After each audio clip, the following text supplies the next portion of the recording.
welcome to episode 98 of Legendary Recap.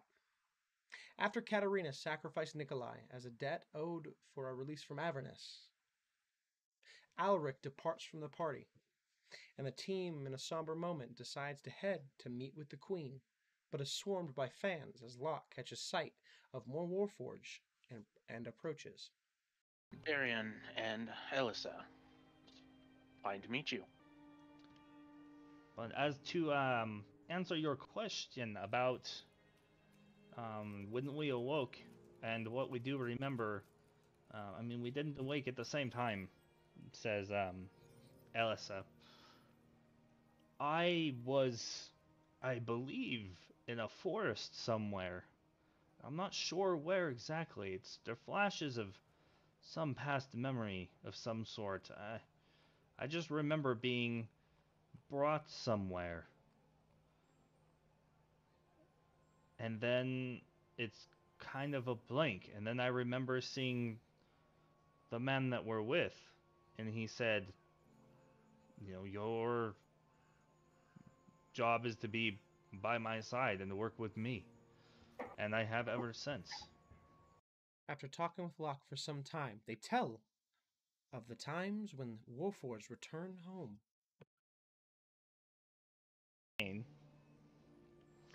Kind of gets really close to you real quick, steps in, and just... No, you mustn't look any further. You can't. If you open up the memories locked inside your nexus, you'll hear the call, and you'll be asked to return. So I kind of put an arm on it, like I grab his arm. What call? What return? The call back to the source. Have you not heard of it already? Have you seen the nightmares yet? Have any of your memories come back? Do you remember parts of the old war yet? I have vague memories of violence, but generally they come when I start to unlock a new spell. They are linked, I think.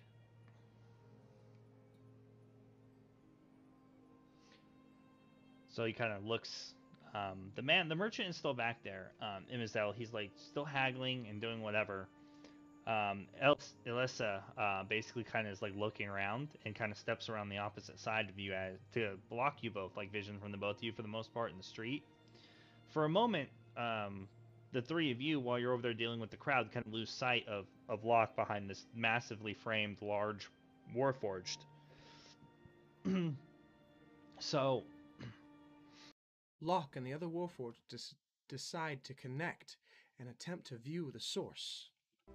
As you connect, there's a rush of information and running pictures that you basically begin to rush through. And then through the eyes, you find yourself in this other world, this other plane of existence.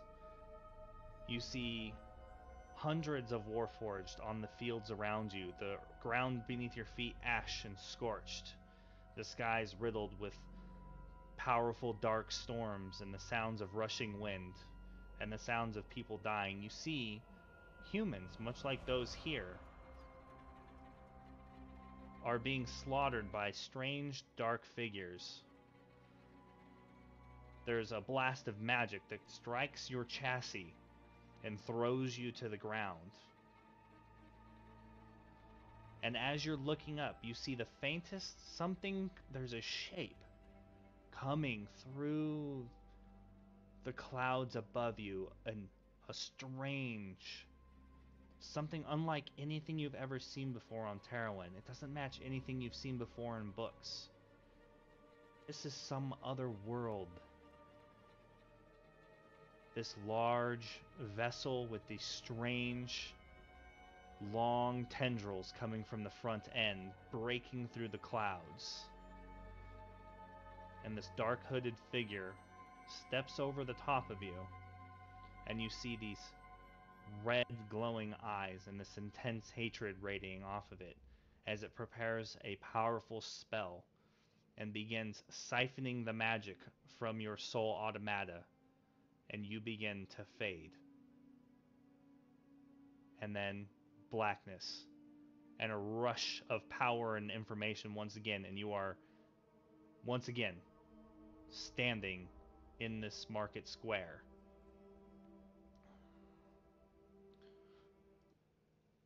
The overloading, like your mind, as it begins to put these pieces together, and you're just basically left with this stagnant image of that creature standing over the top of you, siphoning your soul from your body. After meeting with the queen and being taken out to the forest to visit the lake of Lady Vivian, they all sit at dinner and tell stories of themselves before heading to bed, and Locke sits down and thinks upon his day.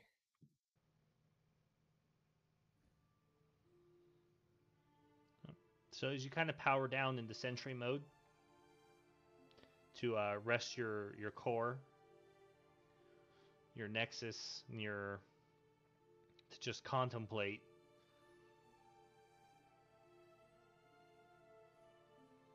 you're basically stuck with the image of the strange ships in the sky and the black hooded creature who was siphoning off the soul automata.